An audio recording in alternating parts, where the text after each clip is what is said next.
সকলোকে পুনৰবাৰ স্বাগতম জনাইছোঁ স্মাৰ্ট লাৰ্ণিং ইউটিউব চেনেলটোলৈ। আজি হৈছে আমাৰ যিটো মই প্ৰিপেৰেশ্যন কৰি আছিলোঁ গোটেইখিনি ইংলিছ গ্ৰামাৰৰ টপিক আমি ডিছকাছ কৰিবলৈ ওলাইছোঁ এই ছিৰিজটোত। আজি হৈছে আমাৰ দ্বিতীয়টো ভিডিঅ' আৰু আজি আমি ডিফাৰেণ্ট কাইণ্ডছ অফ চেণ্টেন্স গোটেইটো ডিফাৰেণ্ট কাইণ্ডছ অফ চেণ্টেন্সৰ ৰুলখিনি এক্সাম্পলেৰে সৈতে এটা ভিডিঅ'তে কমপ্লিট কৰিম। ইতিমধ্যে প্ৰিপজিশ্যনৰ ওপৰত ডিটেইল ভিডিঅ' এটা অনা হৈছে, সম্পূৰ্ণ প্ৰিপজিশ্যন এটা ভিডিঅ'ৰ জৰিয়তে দেখুওৱা হৈছে। যদি আপোনালোকে সেইটো ভিডিঅ' চোৱা নাই, মই লিংক ডেছক্ৰিপশ্যন বক্সত দি দিম, আপোনালোকে তাৰ পৰা ভিডিঅ'টো চাই ল'ব পাৰে। প্ৰথমতে ক'ব বিচাৰোঁ যে এক্সামলৈ কিন্তু বেছি দিন নাইকিয়া। আপোনালোকে হয়তো গম পাইছে যে 29 ডিচেম্বৰত এক্সাম ঘোষণা কৰিছে। আপোনালোকে এতিয়া যিমান পাৰে ইংলিছৰ যিটো 30 মাৰ্ক আছে, যদি ইংলিছত 30 মাৰ্ক আছে আপোনালোকে মানি লওক এটলিষ্ট 20 মাৰ্ক মই ধৰি লৈছোঁ যেন গ্ৰামাৰত আহিব। গ্ৰামাৰৰ এই 20 মাৰ্কটো আপোনালোকে কেনেকৈ আনিব তাৰ ওপৰত গোটেইটো এটা ছিৰিজ আমি আনিম বুলি ভাবিছোঁ। আজি হৈছে ইয়াৰ দ্বিতীয়টো video'.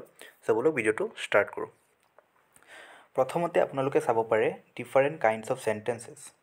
There are 5 kinds of sentences. 5 ধৰণৰ চেণ্টেন্স আছে, আপোনালোকে হয়তো গম পায়। ইয়াতে মই নামখিনি উল্লেখ কৰি দিছোঁ, পাছত ভিডিঅ'টোত আগত আমি গোটেইখিনি চেণ্টেন্সৰ বিষয়ে ডেফিনেশ্যন চাই পেলাই এক্সাম্পলেৰে বুজিম। প্ৰথমটো হৈছে এছাৰ্টিভ অৰ ডিক্লেৰেটিভ চেণ্টেন্স, নেক্সট হৈছে আমাৰ ইণ্টাৰগেটিভ চেণ্টেন্স, নেক্সট হৈছে ইম্পেৰেটিভ, দেন অপটেটিভ চেণ্টেন্স আৰু হৈছে এক্সক্লেমেটৰী চেণ্টেন্স। ব'লক ভিডিঅ'টোত আমি এই চেণ্টেন্সসমূহ কি গোটেইখিনি চাই লওঁ। প্ৰথম হৈছে এছাৰ্টিভ চেণ্টেন্স। মই যিখিনি ডেফিনেশ্যন আছে সেইখিনি আছামিজত লিখিছোঁ যাতে আপোনালোকে ভালকৈ বুজি পায় ডেফিনেশ্যনখিনি। কাৰণ যদি ডেফিনেশ্যনটো মানুহে ভালকৈ বুজি পায় দেন আমাক যেতিয়া এক্সামত আহিব এইটো কোনটো চেণ্টেন্স পটককৈ আহিব পাৰে, যেতিয়া এটা চেণ্টেন্স দি দিলে সেইটো কোনটো চেণ্টেন্স আহিব পাৰে। ৰেয়াৰ চান্সেছ থাকে বাট আহিব পাৰে। বেলেগ ধৰণে কুৱেশ্যনটো আহে বাট এনেকৈও কুৱেশ্যনটো আহি যাব পাৰে। গতিকে আমি ডেফিনেশ্যনটো যদি জানো তেতিয়া আমি চেণ্টেন্সটো আমি বুজিবলৈ যে এইটো কোনটো চেণ্টেন্স হয় সেইটো বুজিবলৈ আমাৰ বহুত বেছি সুবিধা হৈ যায়। কেতিয়াবা কেৱল আমি চিম্বলেৰে চেণ্টেন্সসমূহ বুজি নাপাবও পাৰোঁ। ঠিক আছে, ব'লক এতিয়া আমি চাই লওঁ যে ডেফিনেশ্যনটো ইয়াত কি লিখা আছে। এটা বাক্য যিকোনো বিষয়ক সম্পৰ্কত তথ্য, মতামত, অনুভৱ বা সত্য স্পষ্টভাৱে প্ৰকাশ কৰে। এতিয়া ইয়াৰ দ্বাৰা ইয়াকে বুজোৱা হৈছে যে এটা এনেকুৱা এটা চেণ্টেন্স যিটো এটা ষ্টেটমেণ্ট হ'ব পাৰে। আপোনালোকে এনেকৈ মানি লওক নৰ্মেল ষ্টেটমেণ্ট যিবিলাক থাকে, যিটো এটা সত্য কথা, যিটো এটা নৰ্মেল কথা যে birds fly in the sky, milk is white, quail is black, এই নৰ্মেল কথাবিলাক যিবিলাক এটা নৰ্মেল তথ্য আমাক দিয়ে বা কিবা এটা মতামত প্ৰকাশ কৰে বা কিবা এটা সত্যতাক প্ৰতিপন্ন কৰে, এইবিলাক চেণ্টেন্স যিবিলাক এটা নৰ্মেল ষ্টেটমেণ্ট হয় এইবিলাকক আমি এছাৰ্টিভ চেণ্টেন্স বুলি জানো। ইয়াতে মই এক্সাম্পল কিছুমান দিছোঁ, আপোনালোকে চাব পাৰে birds fly in the sky এটা নৰ্মেল চেণ্টেন্স হয়। ঠিক আছে, চৰাই আকাশত উৰে, এইটো হৈছে assertive sentence. He is a good boy, এইটো এটা সঁচা কথা বুজাই আছে বা কিবা এটা মতামত প্ৰতিপন্ন কৰি আছে, হি ইজ এ গুড বয়, তেওঁ এজন ভাল ল'ৰা। এইবিলাক হৈছে আমাৰ এছাৰ্টিভ চেণ্টেন্স। আশা কৰোঁ এছাৰ্টিভ চেণ্টেন্স আপোনালোকে বুজি পাইছে। ইয়াত মই উল্লেখ কৰিছোঁ যে এছাৰ্টিভ চেণ্টেন্স নেৰেটছ আ ফেক্ট, কিবা এটা ফেক্ট বুজায়। And assertive sentences ends with a full stop, সদায় এছাৰ্টিভ চেণ্টেন্স ফুল ষ্টপেৰে শেষ হয়, আপোনালোকে এইটো খেয়াল কৰিব।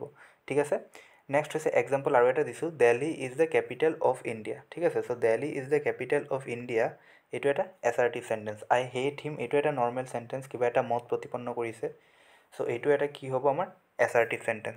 আজিৰ ভিডিঅ'টো ইমান বেছি দীঘলীয়া নহ'ব, ভিডিঅ'টো স্কিপ নকৰাকৈ আপোনালোকে ভালকৈ চাব, আপোনালোকৰ যথেষ্টখিনি বেনিফিট হ'ব বুলি মই আশা কৰিছোঁ। নেক্সট হৈছে ইণ্টাৰগেটিভ চেণ্টেন্সেছ। প্ৰথমতে আমি ইণ্টাৰগেটিভ চেণ্টেন্সৰ সংজ্ঞাটো পঢ়িলোঁ। ইয়াত লিখা আছে যে এটা বাক্য যি প্ৰশ্ন সোধাৰ উদ্দেশ্যে ব্যৱহাৰ কৰা হয়, এই প্ৰকাৰৰ বাক্যৰ অন্তত প্ৰশ্ন চিহ্ন থাকে। উদাহৰণস্বৰূপে মই আছামিজত দুটামান উদাহৰণ লিখি দিছোঁ যে তোমাৰ নাম কি, তুমি স্কুললৈ যাবানে। ইণ্টাৰগেটিভ চেণ্টেন্স কি হয়, ইণ্টাৰগেটিভ চেণ্টেন্স মই একদম উজু ভাষাত যদি ক'ব যাওঁ, ইণ্টাৰগেটিভ চেণ্টেন্সে আমাৰ পৰা কিবা এটা জানিব বিচাৰে। যি চেণ্টেন্সত বক্তাই কিবা এটা জানিব বিচাৰে, কিবা এটা জানিবলৈ আগ্ৰহী, তেনেকুৱা চেণ্টেন্সক আমি ইণ্টাৰগেটিভ চেণ্টেন্স বুলিব পাৰোঁ। কিবা এটা প্ৰশ্ন সোধা হয়, প্ৰশ্ন সোধা হয় মানে কি, কিবা এটা ইনফৰ্মেশ্যন জানিব বিচাৰে। ইয়াত মই যেনেকৈ লিখিছোঁ যে তোমাৰ নাম কি, তোমাৰ নাম কি মানে যোনে এই কুৱেশ্যনটো সুধিছে তেওঁ জানিব বিচাৰে কিবা এটা, হয়নে নহয়, যে তোমাৰ নাম কি, এইটো এটা কুৱেশ্যন হয়। গতিকে আমি এইটো দুই ধৰণে ক'ব পাৰোঁ, মনত ৰাখিবলৈ মই কৈছোঁ এনেকৈ যে হয় যে প্ৰশ্ন সুধিবলৈ ব্যৱহাৰ কৰা হয়, কিবা প্ৰশ্ন সুধিবলৈ। ঠিক আছে, কিবা কুৱেৰি থাকিলে এইটো সোধা যেতিয়া হয় সেইটো ইণ্টাৰগেটিভ চেণ্টেন্স হয়। প্ৰশ্ন সোধাৰ উদ্দেশ্যে যিবিলাক বাক্য ব্যৱহাৰ কৰা হয়। ঠিক আছে, চ' আমি এনেকৈও ক'ব পাৰোঁ যে কিবা এটা জানিবলৈ আগ্ৰহী যিবিলাক চেণ্টেঞ্চ হয়, কিবা এটা জানাৰ যিখিনি উৎসাহ সেইখিনি যোনটো চেণ্টেঞ্চত প্ৰকাশ পায় তাক আমি ইণ্টাৰগেটিভ চেণ্টেঞ্চ বুলি ক'ব পাৰোঁ। এতিয়া ইণ্টাৰগেটিভ চেণ্টেঞ্চৰ ট্ৰাই টু ন' ছামথিং, কিবা এটা জানিব বিচাৰে, ঠিক আছে। মই ইয়াত উল্লেখ কৰিছোঁ example, what is your name, তোমাৰ নাম কি, এইটো এটা ইণ্টাৰগেটিভ চেণ্টেঞ্চ। আৰু আপোনালোকে মনত ৰাখিব সদায় ইণ্টাৰগেটিভ চেণ্টেঞ্চৰ লাষ্টত কিন্তু এইটো থাকিব, এইটো interrogative mark, interrogative symbol, interrogative mark থাকিবই। Have you ever seen the Taj Mahal, have you ever seen the Taj Mahal, তো এইটো এটা কি ইণ্টাৰগেটিভ চেণ্টেঞ্চ, ঠিক আছে। আশা কৰোঁ আপোনালোকে ইণ্টাৰগেটিভ চেণ্টেঞ্চ বুজি পাইছে। নেক্সট হৈছে আমাৰ ইম্পেৰেটিভ চেণ্টেঞ্চ, এটা বাক্য যি কোনো আদেশ, অনুৰোধ, উপদেশ বা নিৰ্দেশ প্ৰদান কৰিবলৈ ব্যৱহাৰ কৰা হয়। ধৰি লওক আপোনালোকে কিবা এডভাইচ দিয়া, কিবা অৰ্ডাৰ দিয়া বা কিবা ৰিকুৱেষ্ট কৰা, এই তিনিটা অৰ্থত ব্যৱহাৰ হোৱা বাক্যক আমি ইম্পেৰেটিভ চেণ্টেঞ্চ বুলি কওঁ। আদেশ অৰ্থাৎ অৰ্ডাৰ, উপদেশ অৰ্থাৎ এডভাইচ আৰু ৰিকুৱেষ্ট অৰ্থাৎ অনুৰোধ, এই তিনিটা অৰ্থত ব্যৱহাৰ হোৱা চেণ্টেঞ্চক আমি ইম্পেৰেটিভ চেণ্টেঞ্চ বুলি জানো, ঠিক আছে। আপোনালোকে ইম্পেৰেটিভ চেণ্টেঞ্চটো বুজি পাইছে বুলি আশা কৰিলোঁ।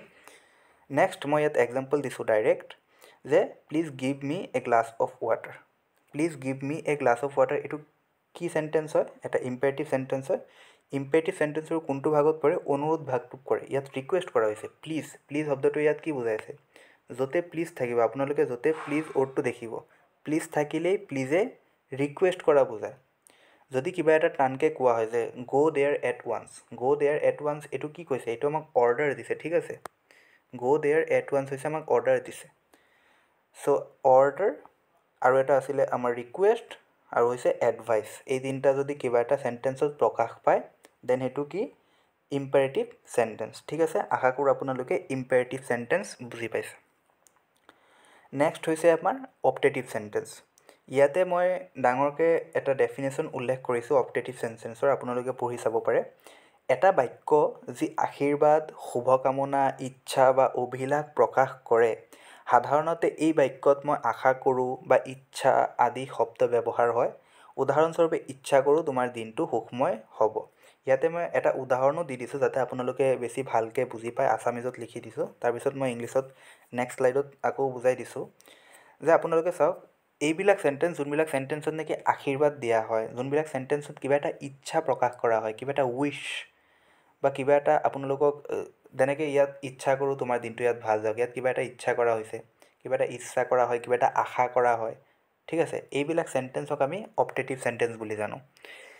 ইয়াতে এক্সাম্পল মই দিছোঁ। আৰু এটা মনত ৰাখিব আপোনালোকে, অপটেটিভ চেণ্টেঞ্চত আপোনালোকে মানিব পাৰে যে অলম'ষ্ট 90% অপটেটিভ চেণ্টেঞ্চ কি হয়, মেৰে আৰম্ভ হয়। May God bless you, may I great success in life, মই এই দুটা চেণ্টেঞ্চ ইয়াত উল্লেখ কৰিছোঁ।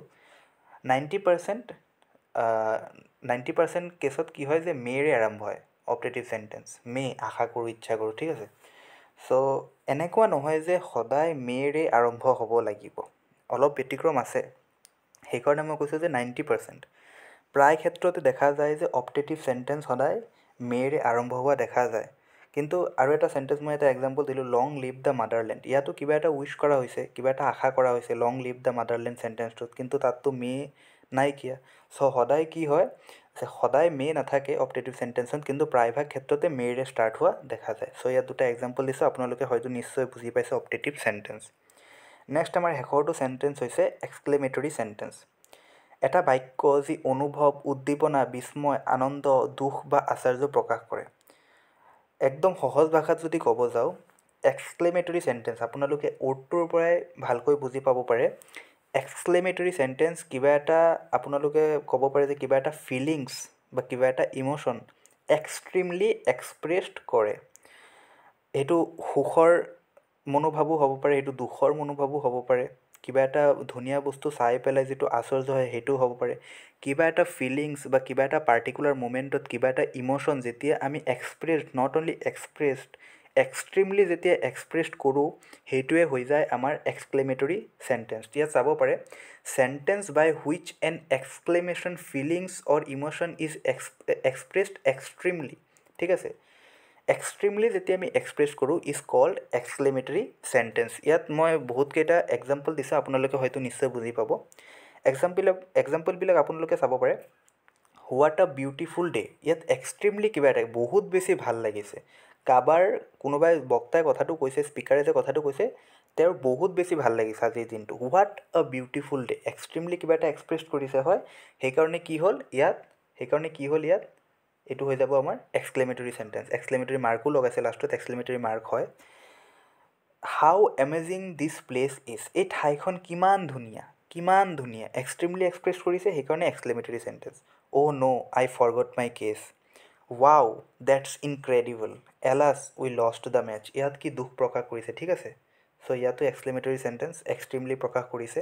হুৰা উই ৱন দ্য কম্পিটিশ্যন, হোৱাট আ ব্ৰিলিয়েণ্ট আইডিয়া। চ' আপোনালোকে এক্সক্লেমেটৰী চেণ্টেন্সৰ এইবিলাক এক্সাম্পল চাই লওক, হয়তো আপোনালোকে নিশ্চয় বুজি পাইছে এক্সক্লেমেটৰী চেণ্টেন্স, ঠিক আছে।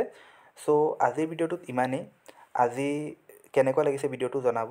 নেক্সট আমি কিছুমান চেণ্টেন্স আনিব যত্ন কৰিম, বহুতকেইটা চেণ্টেন্স একেলগে আনি পেলাই আমি প্ৰেক্টিছ কৰিম ক্লাছত, যে আমি চিনি পাব লাগিব, আমি ফাইণ্ড আউট কৰিব লাগিব এইটো কোনটো চেণ্টেন্স হয়। গোটেইকেইটা চেণ্টেন্স একেলগে মিক্সড আপ হৈ থাকিব, আমি বিচাৰি উলিয়াব লাগিব কোনটো অপটেটিভ চেণ্টেন্স হয়, কোনটো ইম্পেৰেটিভ চেণ্টেন্স হয়, কোনটো ইণ্টাৰগেটিভ চেণ্টেন্স হয়, কোনটো এছাৰ্টিভ চেণ্টেন্স হয়, কোনটো এক্সক্লেমেটৰী চেণ্টেন্স হয়। গোটেইখিনি আমি বিচাৰি উলিয়াম আৰু এটা ভিডিঅ'ৰ জৰিয়তে, এইটো এটা প্ৰেক্টিছ ভিডিঅ' হ'ব সেইটো। চ' আজিৰ ভিডিঅ'টো কেনেকুৱা লাগিছে আপোনালোকে জনাব, আশা কৰোঁ আপোনালোকে বুজি পাইছে। আৰু যদি ভিডিঅ'টো ভাল লাগিছে, যদি চেনেলটোত প্ৰথমবাৰ আহিছে আৰু ভিডিঅ'টো যদি ভাল লাগিছে, আপোনালোকে চেনেলটো ছাবস্ক্ৰাইব কৰি ল'ব। লগ পাম আৰু এটা ভিডিঅ'ত। আজিৰ কাৰণে বিদায়। Thank you so' much.